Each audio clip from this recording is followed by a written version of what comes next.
Last class में हमने बोला था कि आगे हम फंडामेंटल राइट्स डिस्कस करेंगे। तो फंडामेंटल राइट्स जो है, इसके बारे में जो कॉन्सेप्ट ऑफ फंडामेंटल राइट है, इसके बारे में यदि हम बात करें तो थोड़ा सा ये चीज समझ लेना जरूरी है कि ये फंडामेंटल राइट्स का कॉन्सेप्ट बिफोर द इंडिपेंडेंस नहीं था। हमारे जो कॉन्स्टिट्यूशन हुआ, कॉन्स्टिट्यूशन हमने बनाया, जो हमारे फ्रेमर्स ऑफ द कॉन्स्टिट्यूशन थे, उन लोगों ने इस फंडामेंटल राइट के कॉन्सेप्ट को लाया बिकॉज हमारे यहां पे बहुत सारे डिस्क्रिमिनेशंस भी थे। पहले कुछ लोगों को बाय बर्थ कुछ राइट्स मिलते थे, तो जो लोग उस कैटेगरी में, उस सोसाइटी में नहीं थे, उन्हें वो राइट्स नहीं मिलता था। और वो राइट्स इवन जो है सर्वाइवल के जो राइट्स हैं वो भी नहीं उन लोगों को मिला करता था। इसलिए डिस्क्रिमिनेशन की बात होती थी, डिस्क्रिमिनेशन था। बहुत लोग को जो है इस वजह से हमारे कंट्री में एक कंसेप्ट जो आया कि दलित वर्ग, पिछड़ा वर्ग या एसटी की बात करें, scheduled tribe, scheduled caste, other backward class, इन लोगों की बात हम करें तो ये सारी चीजें जो है ये हमारे यहाँ पे चलता था। तो उन चीजों को एबॉलिश करने के लिए फंडामेंटल राइट्स का कंसेप्ट आया। अब हम फंडामेंटल राइट्स के बारे में डिटेल में जानने से पहले थोड़ा सा ये डिस्कस कर लेते हैं कि ये कंसेप्ट हम लाए कहां से। तो ये कंसेप्ट हम लाए हैं अमेरिकन कॉन्स्टिट्यूशन से।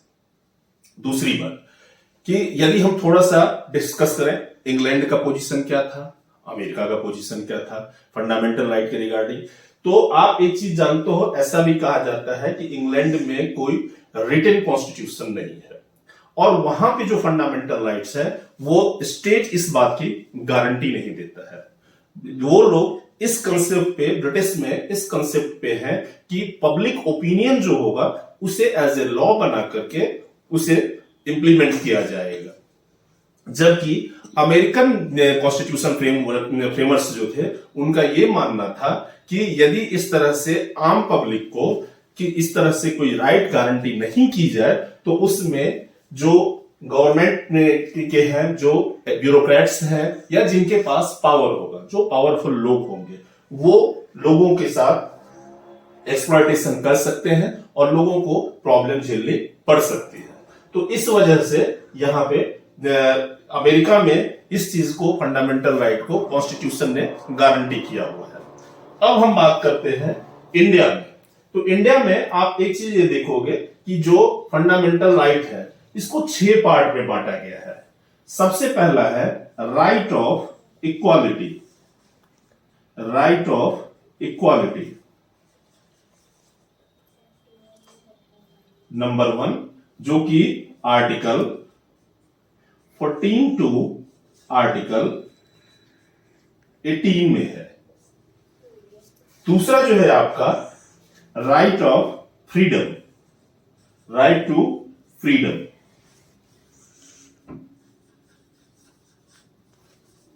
जिसे आर्टिकल 19 टू आर्टिकल 22 में बताया गया है।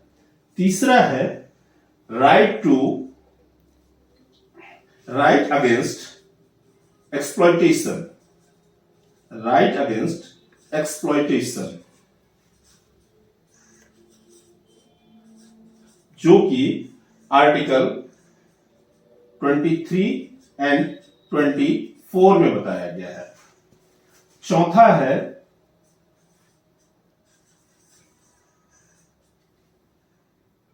Right of culture and religion, educational rights, या sorry right of freedom to religion,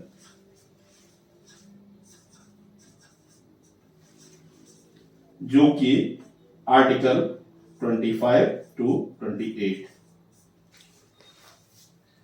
4 हो गए। पांचवा है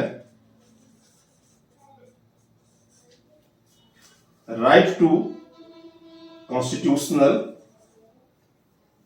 राइट, नहीं cultural, right to sorry right culture and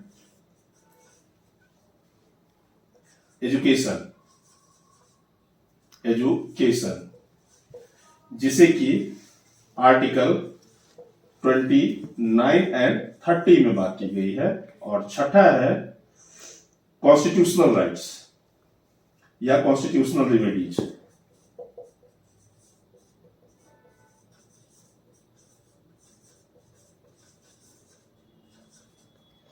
जिसे आर्टिकल 32 में बताया गया है। आप अब ये देखेंगे कि ये सारे राइट्स हैं हमारे। अब हम इन राइट्स की बात कर रहे हैं कि जो हमारे राइट्स हैं इसमें आप एक चीज देखेंगे कि सारे राइट सभी को नहीं मिले हैं।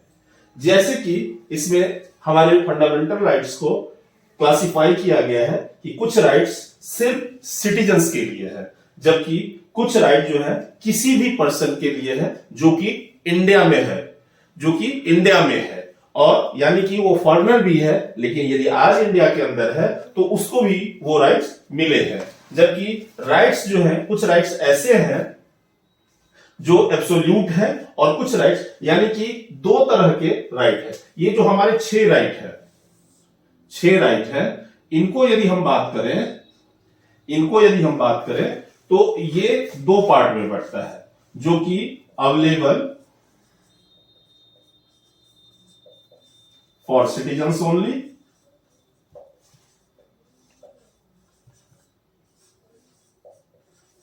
And to any person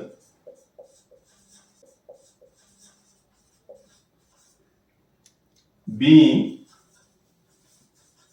in India।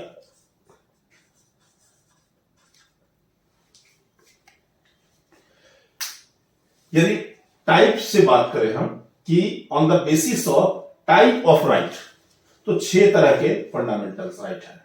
यदि on the basis of availability of the person entitlement, तो 2 तरह से है। यानी कि ये 6 के 6 राइट्स में से कुछ ऐसे हैं जो सिर्फ सिटीजन्स को मिले हुए हैं, जबकि कुछ ऐसे हैं जो सभी लोगों को मिले हुए हैं, एनी पर्सन। अभी पर्सन क्या है और सिटीजन क्या है, ये दोनों चीज आपको समझना जरूरी है। सिटीजन कहते किसको है? किसको सिटीजन कहते हैं?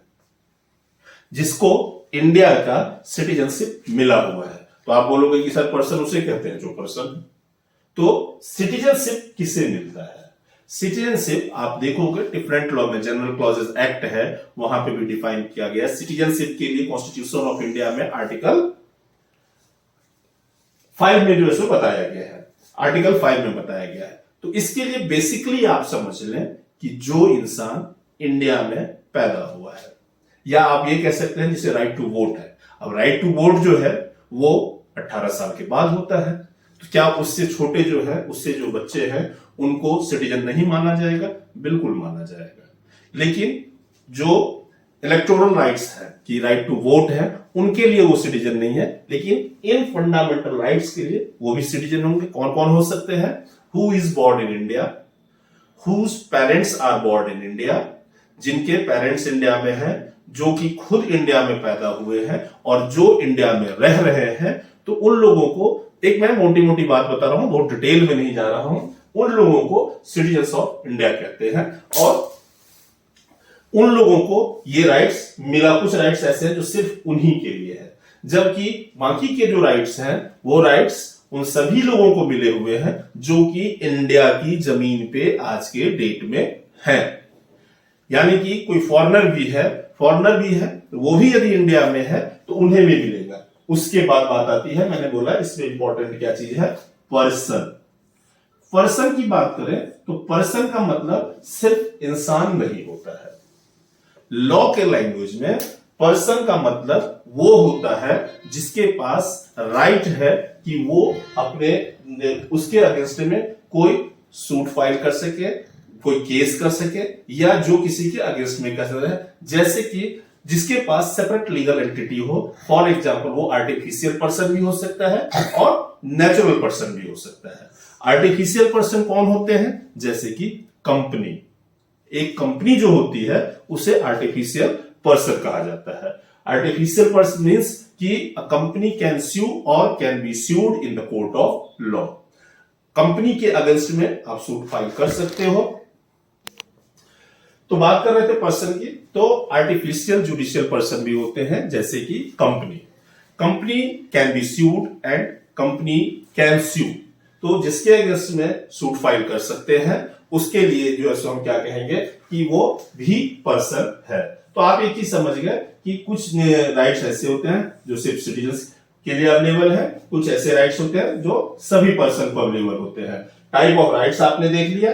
अब इसमें ये चीज है कि जो आर्टिकल 15, 16, 19 और 30 है, कौन कौन से है इसमें? आर्टिकल 15, 16, 19 और 30, ये राइट्स सिर्फ सिटीजन को अवेलेबल है।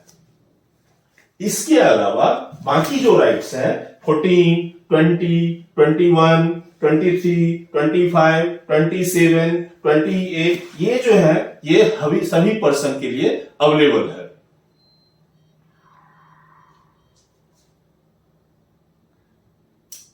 आपने देखा कि आर्टिकल 15, आर्टिकल 16, आर्टिकल 19 और आर्टिकल 30 ये जो है सिर्फ सिटीजन के लिए अवेलेबल है, जबकि आर्टिकल 14,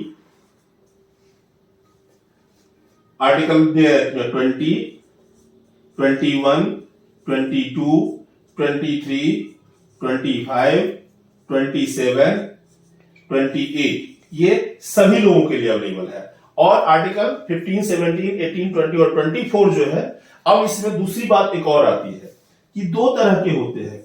एक होता है एब्सोल्यूट राइट और दूसरा होता है कंडीशनल राइट।